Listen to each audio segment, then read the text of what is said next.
छत्तीसगढ़ विधानसभा का बजट सत्र समाप्त होने के साथ ही प्रदेश के किसानों के लिए सीएम भूपेश बघेल ने बड़ी घोषणा की। किसानों की मांग पर मुख्यमंत्री ने प्रति एकड़ रकबे में 20 क्विंटल धान खरीदने की घोषणा की है। पहले यह आंकड़ा 15 क्विंटल था, जिसे बढ़ाकर किसानों को बड़ी राहत दी गई है। सत्र समापन के बाद सीएम ने कहा कि यह बजट सत्र कई मायनों में महत्वपूर्ण रहा है, क्योंकि इस सत्र में ऐसे निर्णय लिए गए हैं जो इससे पहले किसी सरकार ने नहीं लिए थे। विधानसभा का बजट सत्र जिस तरह से एक दिन पहले समाप्त हो गया, उसे लेकर विपक्ष में खासा आक्रोश देखने को मिला। भाजपा विधायकों ने कहा कि सत्र पहले ही छोटा था, ऊपर से एक दिन पहले समाप्त होने के कारण कई महत्वपूर्ण विषयों पर चर्चा नहीं हो सकी। किसानों के हित में किए गए घोषणा पर कटाक्ष करते हुए विपक्ष के नेता ने कहा कि धान की खरीदी तो हो गई है और चुनाव भी होने वाले हैं।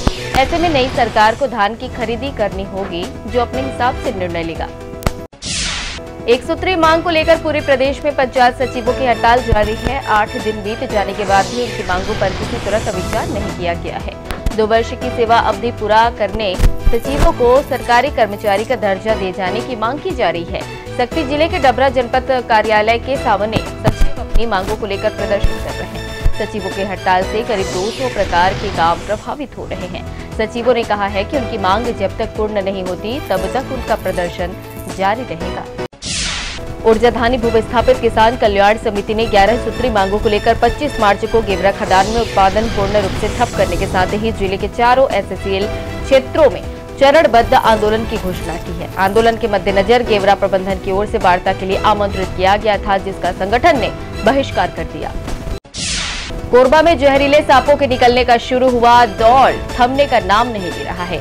रोजाना शहर में कहीं न कहीं सांप निकल रहे हैं, जिससे लोगों की जान सासत में फंस रही है। एक बार फिर सर्वमंगला नगर वार्ड के बरमपुर क्षेत्र निवासी प्रकाश प्रजापति के घर जहरीला कोबरा सांप प्रवेश कर गया। घर में सांप की मौजूदगी से पूरा परिवार दहशत में आ गया। हालांकि सर्प मित्रों को जब इस बात की जानकारी हुई, तब वे मौके पर पहुंचे और सांप का रेस्क्यू कर अपने साथ ले गए। जांजगीर जिले की बलौदा पुलिस ने उस फरार आरोपी को गिरफ्तार कर लिया है, जिसने अपने साथियों के साथ मिलकर प्रार्थिया के घर में घुसकर अश्लील गाली गलौज करने के साथ ही पूरे परिवार के साथ मारपीट की घटना को अंजाम दिया था। आरोपियों के द्वारा उसके साथ छेड़खानी भी की गई थी। मामले में पुलिस ने 8 आरोपियों को गिरफ्तार कर पहले ही जेल भेज दिया था। वहीं 3 महीने से फरार चल रहे आरोपी राहुल सांडे को गिरफ्तार कर जेल दाखिल कर दिया गया। घरेलू विवाद को लेकर अपनी पत्नी की हत्या करने वाले आरोपी को पुलिस ने गिरफ्तार कर लिया है। मामला सारंगगढ़ जिले का है, जहां बीती रात यह घटना सामने आई। आरोपी ने सिलबट्टे से पत्नी के सिर पर संघातिक वार कर दिया था, जिससे गंभीर रूप से आहत महिला को अस्पताल में उपचार के लिए दाखिल कराया गया, बावजूद उसकी जान नहीं बच सकी। कोरबा की मारवाड़ी समाज की महिलाओं ने गणगौर ईश्वर पर्व धूमधाम से मनाया। 16 दिवसीय पर्व का समापन होने के बाद समाज की महिलाओं ने भगवान शिव और पार्वती की पूरी विधि विधान से पूजा पाठ की। होली के बाद से इस पर्व को मनाने का विधान है, जिसे लेकर समाज की महिलाओं में खासा उत्साह देखने को मिला। 16 श्रृंगार कर महिलाओं ने पारंपरिक गीत गाकर इस पर्व का अनुसरण किया। इस पूजन को लेकर मान्यता है कि महिलाएं अपने मायके में रहकर इसका अनुष्ठान करती हैं, जिससे घर में सुख समृद्धि आती है।